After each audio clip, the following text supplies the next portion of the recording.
Good morning to all. Today we are going to see about how to convert the NFA with the epsilon transition into DFA. Okay, so for this I have given one example.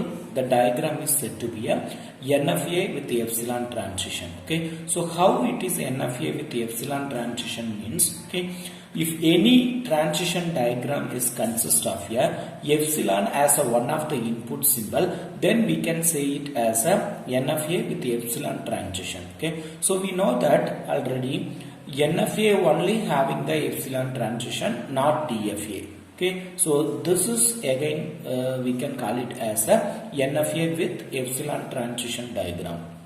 Okay, so the conversion process is actually given input is NFA epsilon transition. This NFA epsilon transition is converted into a DFA transition. Okay, so the DFA is your output and the NFA epsilon is your given input. Okay, so we'll see how this conversion is happening from the NFA epsilon into DFA transition. Okay, so for that we have a step-by-step procedures of the conversion process. Okay, so the first step is construct the tuple notation of a given NFA epsilon transition diagram. Yes, we know that this capital M is represents, okay, so NFA epsilon, it consists of a 5 tuple notation where Q is called as a set of finite states, okay, and sigma is input alphabets and Q0 is the initial state where capital F is called as a final state. Okay, so the Q1 is final state in this given transition diagram, which is marked by double circle. Okay, and Q0 also initial state. Okay, and including of the epsilon, we have a 3 input symbol, sigma equal to 0, 1 and epsilon. Okay, and 2 number of states available, one is Q0 and another one is Q1. Okay, and also very important, we have to discuss with here the transition function delta. Okay, so what is the transition function delta means? The transition moving of particular state to another state with the help of the input symbols. Okay, so how the input symbols are traveling from the transition diagram from one state to another one state. Okay, so from the diagram we have a processing state of Q0 on 0 and Q0 1. Okay, and again Q1 on 0 and Q1 on 1. Okay, so we'll see from the transition diagram what is the transition function. Okay, so here Q0 on 0 is again it goes to the Q0 state. Okay, so the output is Q0 and again Q0 on 1 there is no transition of Q0 on 1. Okay, and again the same Q1 on 0 there is no 0 is traveling from the state Q1. Okay, and simultaneously we have a Q1 on 1, we have a transition, again it moves to the same state Q1. Okay, so both 0 and 1 are having the self state or closure property. Okay, so it is called as a self state transition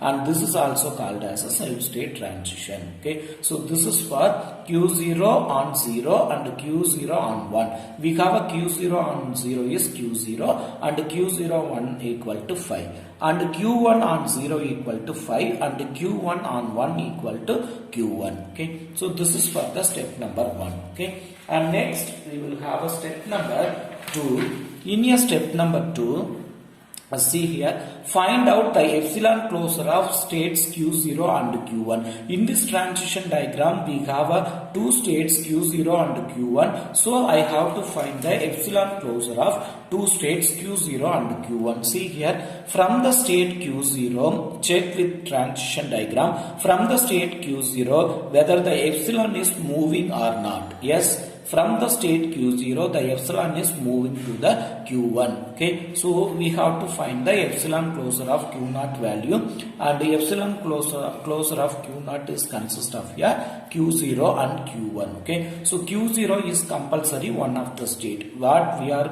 going to find here, epsilon closure of Q0 means Q0 must be a one of the state. Okay, from the Q0 check with your transition diagram, is there any input epsilon is traveling to the some other state. Okay, yes, in this transition diagram it it is going to the state Q1. So we can have a epsilon closure of Q0 equal to Q0 and Q1. Okay, and again epsilon closure of Q1 equal to Q1. Okay, so here why it is Q1 means go for the transition diagram from the state Q1, check with is there any epsilon symbol is traveling from the state Q1. No, there is no epsilon moving of the transition state Q1. Okay, so just we can have a compulsory one of the state is Q1. Okay, so Q1 must be a, when we are finding the epsilon closure of Q1, Q1 must be a one of the state. Okay, so this is step number 2 to find the epsilon closure of each state from the transition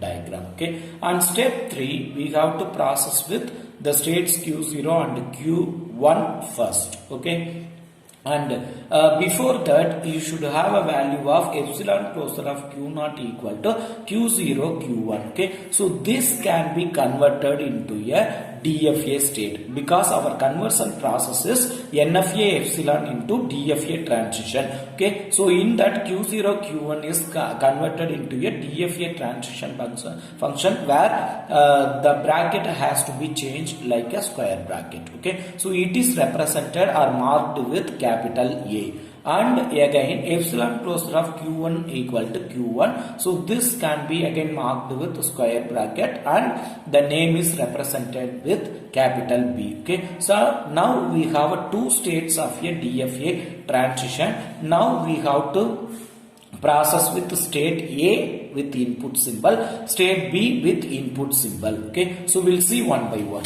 Okay, so in a process state A, okay, you have to find the A on 0. A on 0. Okay, so two input symbol you have to process. First one is A on 0, second one is A on 1. Okay, so when you do the A on 0, you have to find out epsilon closure of delta. Here the Q0 Q1 is marked because of we are finding the value of capital A. So what is capital A is here Q0 Q1. Okay, so that will be marked in this delta of Q0 Q1 comma 0. Okay, so after that apply the union property and you have to divide into two functions. Okay, because if the number of states in a transition function are more with one input symbol, you can apply the property of union and you can divide more than one. Okay, Q0 on 0 and Q1 on 0. Okay, so for getting the answer of these two transition function,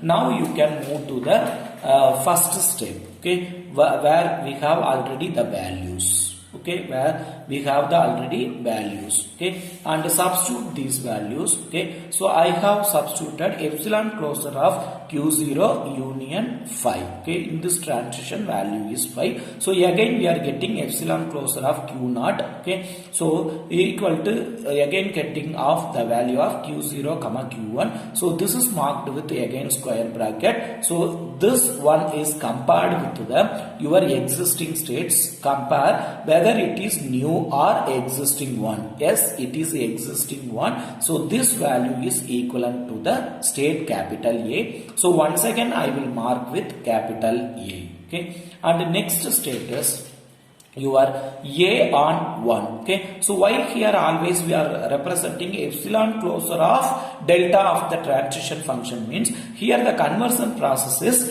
NFA epsilon to DFA transition. Okay, so for that we have to represent. Okay, so precede the keyword epsilon closure of delta of the corresponding values. Okay, so now I can substitute. I am following with again the union property and apply with the value of Q0 on 1, apply with the value of Q1 on 1. Okay, so after that I am getting epsilon closure of Q1 value. Okay, epsilon closure of Q1 is again Q1. So this is marked with square bracket because it is a DFA state. Okay, and it can be marked with capital B. Okay, so capital B because it's existing state only. It is again existing state compared with the your previous states. Okay, so now we have processed the state capital A with two input symbols. Okay, and we can move with next process of your state B. Okay, so here all of you see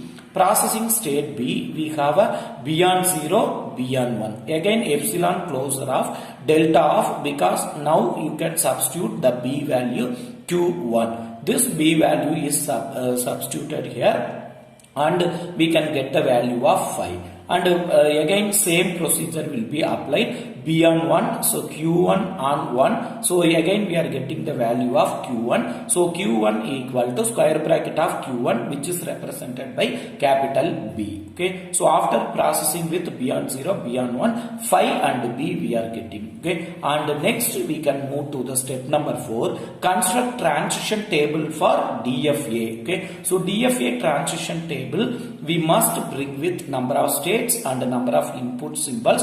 You have to eliminate the epsilon, so now you should have only 0 and 1. Okay, so from the step number 3, okay, so I have the value of A on 0 A on 1 B, and again B on 0 5, and B on 1 the value is B. So this is my transition table of construction of the DFA transition. Okay, so after constructing this transition table, the final step is you have to construct the transition diagram. Okay, so follow with the transition table and you have to construct the transition diagram. Okay, so A on 0 is A, so I have marked with 0, and A on 1 is B. Yes, A on 1 is B, and B on B. Okay, so B on B is again 1. Okay, so based on this transition table, I have constructed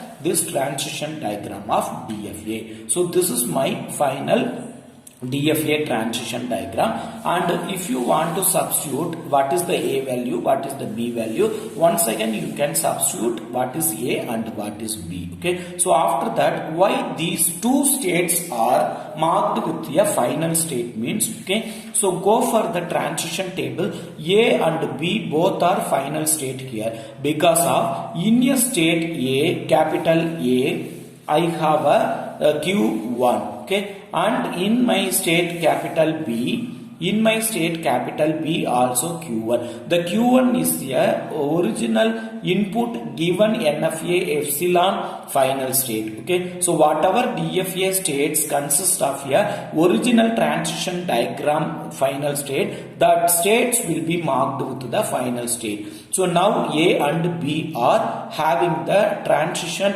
state of Q1. So now these two states are marked with the final states. Okay, so note here, this is final diagram, and this is NFA epsilon input checking. Okay, so epsilon contributes nothing in a transition diagram, so when I do the concatenation process, the same result only I am getting. Okay, W dot epsilon equal to epsilon dot W equal to W result. Okay, so this is for the DFA output, 0 closure, 1 closure. Okay, so this is again R dot R closure equal to R closure property. So again the same output will be getting for this. Okay, so this is our how the equivalence of NFA epsilon with DFA transition.